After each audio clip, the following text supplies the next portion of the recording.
We interrupt this regularly scheduled broadcast to bring you an important developing story from Alaska's territorial legislature. The Anti-Discrimination Act of 1945 was the first anti-discrimination law in the nation, about 20 years ago before the civil rights movement accomplished the same in the lower 48. Elizabeth and Roy Peratrovich, as Grand Camp presidents of the Alaska Native Sisterhood and Brotherhood, were the only Native Alaskans who testified before the territorial legislature on behalf of the bill. The roots of the Anti-Discrimination Act were laid on October 18, 1867, when Alaska became a territory of the United States. Under Russian rule, Alaskan Natives were considered citizens, so Alaskan Natives assumed that the same would hold true in their new country. Unfortunately, the wording of the Treaty of Sale ensured that only civilized tribes would be given U.S. citizenship. Soon after Alaska became a territory, American authorities began an aggressive campaign of discrimination against Alaskan Natives. In 1897, literate Tlingit chiefs protested to President McKinley, stating, "We always thought that the civil government would punish criminals equally, whether white or native, but in reality, this equality was never practiced. Forbid Governor Brady to destroy buildings. It is enough that he unlawfully took possession of this land, and with the bones of some he banked his ground, and some he threw into the water. We do not wish other white men to follow Mr. Brady's example. We do not want the education by which our daughters are torn from their homes and alienated.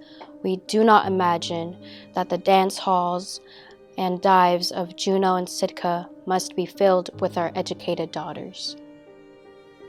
Education and civilization were supposed to guarantee citizenship for Alaskan Natives, but few, if any, qualified regardless of their levels of education and assimilation.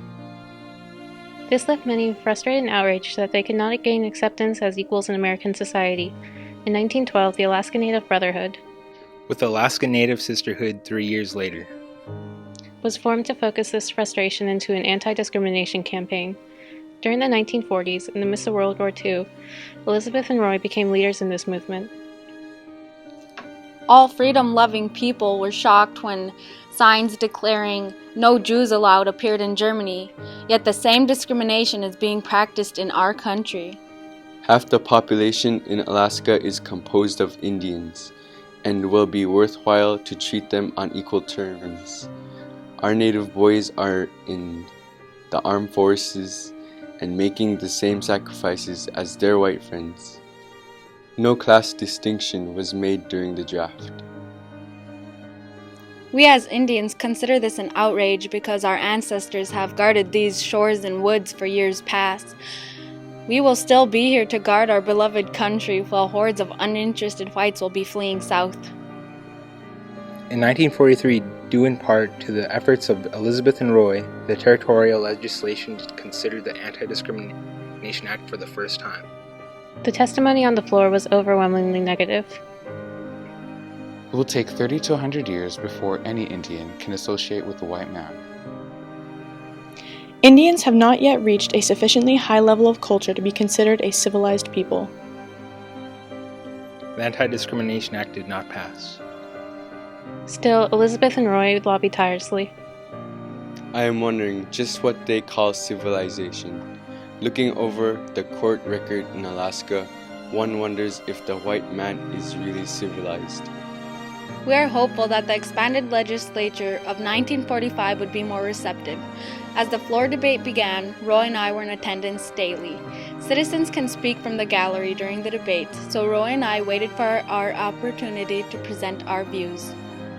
Then the pivotal day of testimony arrived.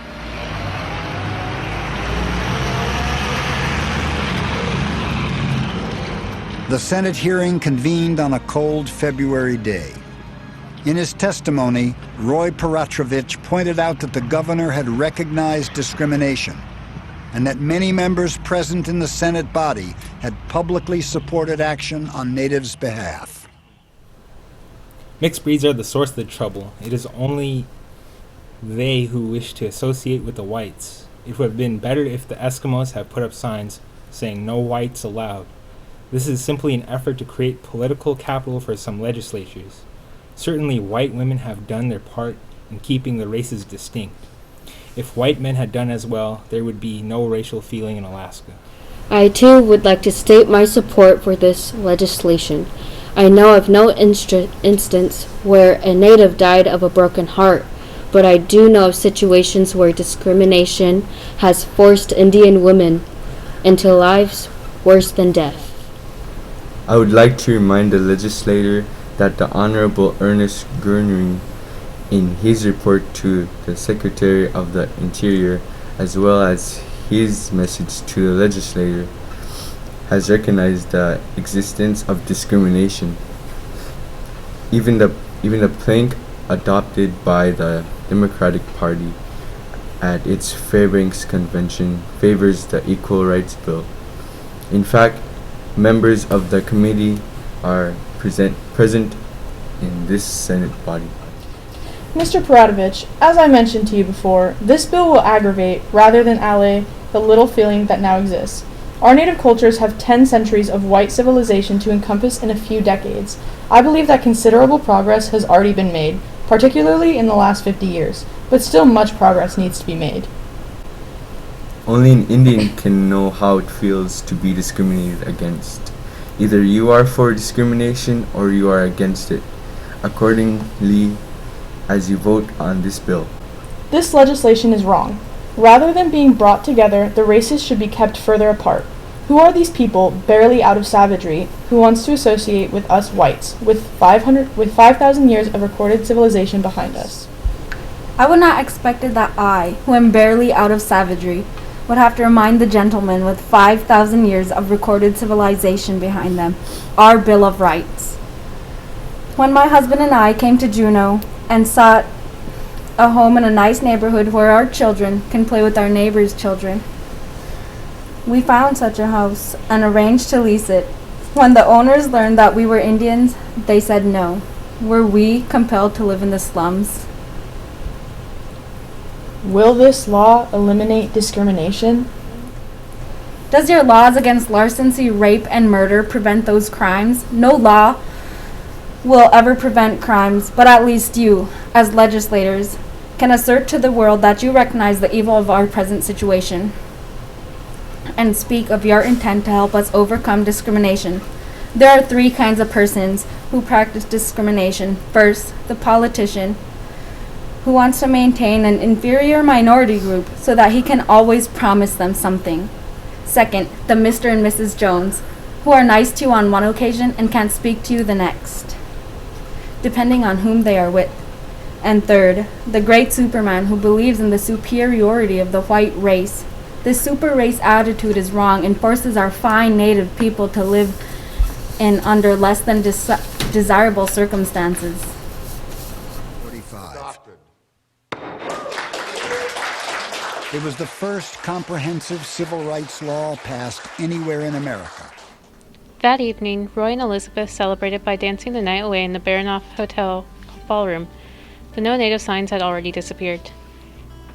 The following afternoon's newspaper reported that my Elizabeth climaxed the hearing with a biting commendation of the super race attitude. It was the neatest performance of any witness to yet appear before this session, and there were a few red senatorial ears as she regally left the chamber. On February 8, 1945, the Senate voted 11-5 in favor of the bill, and the Governor, Ernest Greening, signed it into law February 16th. It was the first anti-discrimination law in the nation.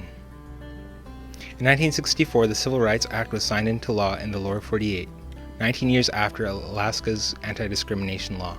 So we take this day to remember and say, Thank you, Elizabeth Peratrovich. Thanks for watching.